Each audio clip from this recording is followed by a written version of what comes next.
Hello, Sonic. Do you read me? Is Sonic Colors a good game? Yes. Does that mean I like Sonic Colors? No. Let's get into why. Let's get behind some production history here. From what I understand, and don't take my word as gospel here, this game started out as a Wii port for Sonic Generations, but the team got split, or this is the Black Knight team, and were asked to make a whole new Sonic game instead for the Wii. Now, we already did this, if you guys remember. Sonic and the Secret Rings was the aftermath of that, but it cannot be understated how much money these games made on the Wii. So it was an obvious choice to just do it. But that does mean this game had a very low budget. We can get into why later, but what's the plot? Sonic and Tails break into Eggman's Interstellar Amusement Park to see what he's up to. They find out that Eggman's stealing aliens known as Wisps to drain the Hyper-Go-On energy to make a mind control machine to control the world. Go stop them. No Monster of the Week, no big bad evil thingy-majig, no Chaos Emeralds. Just go stop the bad guy. That's fine. If this had just been a one-off story, fine. But this influenced so much of the next 10 years of this franchise. With Frontiers, I don't know. Frontiers technically isn't a part of whatever it was doing. As for the gameplay, it's a downgrade from Sonic Unleashed, but intentionally so. You see, this game had to be made with the lowest common denominator in mind. That means the Wiimote on its side, which gave them 3 buttons to work with. Because you were not putting some kind of ability on the A button. You just won. So, what moves does Sonic have in this game? He has the Stomp, the Jump, a Double Jump, a Homing Attack, all 3 on the same button, and the Boost.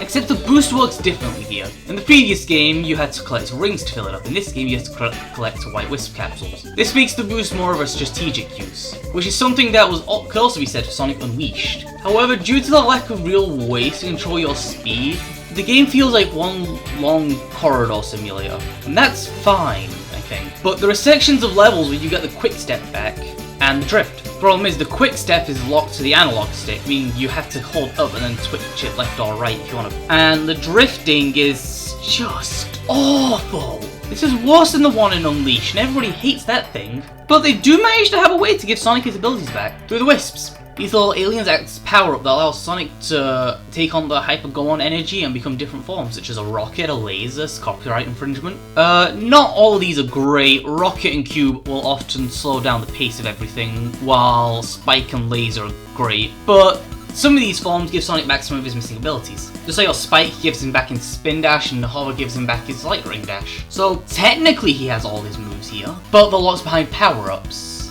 It's whatever. And in the Ultimate re-release, they advertised the hell out of the ability that you could customize your controls. What they meant is that you could relocate the buttons. So the boost button, the stomp button, the jump button, and the wisp button were all movable. You could put them on whatever you wanted to, which is fine. It's not the end of the world, it's not gonna save the world, it's just fine. As for the visuals of this game, it's pretty creative. Like, Tropical Resort is a place you want to go and stay.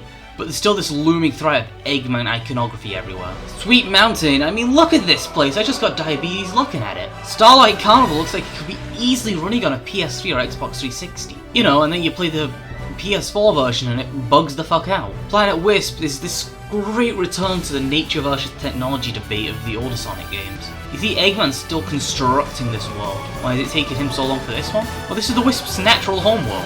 It's where most of the Wisps come from, meaning it probably has the hardest amount of things needing to be done. Aquarium Park might be one of the best water levels in Sonic history because you can fucking jump and swim. You also get 1 air dash, so don't fuck it up. And I think Asteroid Coaster is honestly awesome. I mean, you're riding around on a roller coaster in the middle in just the vacuum of space, leaping from roller coaster to roller coaster, jumping across asteroids, going through Eggman's reactive factory, chomping through everything with a frenzy wisp. And then there's the final level, Terminal Velocity. I know a lot of people give Eggman Land a hard time for being like brutally difficult, but I actually fell asleep halfway through this level. Technically, I just closed my eyes for a little bit, but still. And the final boss fight is good, but since you're locked into quick stepping, if you jump, you cannot move yourself. Wasn't that a big complaint of Sonic 06's mock speed sections? What about the music?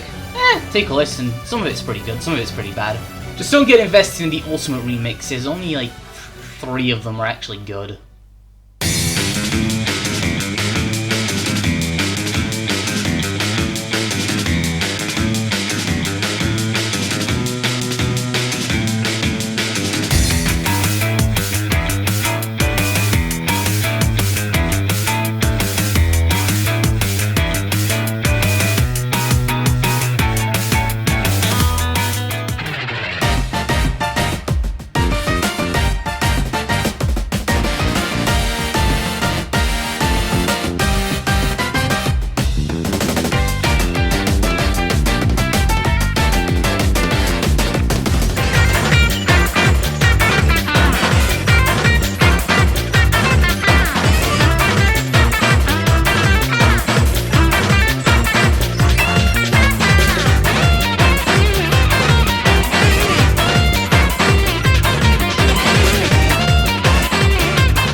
side by side, this is me. I knew all along we'd find some way to communicate.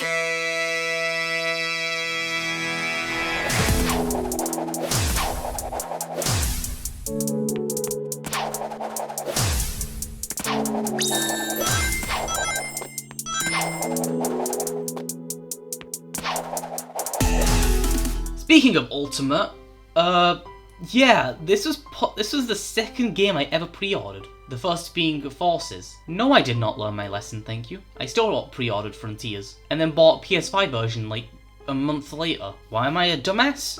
Great question. Anyway, the Ultimate version is a broken, buggy mess that is stable now. They removed 1-ups, and so you have the tail save, which no, that's about it. What else did they do? No, that really is just about it. It was a broken, buggy mess because it was definitely rushed out to meet some kind of launch window. It had movie keychains in it with the design of Baby Sonic that doesn't exist. What? Whatever. Overall, this is a good enough game. For the time, and what it was meant to be, just some stopgap between Unleashed and Generations, it was fine enough. But next time we're dealing with Generations, and I do like that game a fair bit. So see you then, and until then, take care, folks.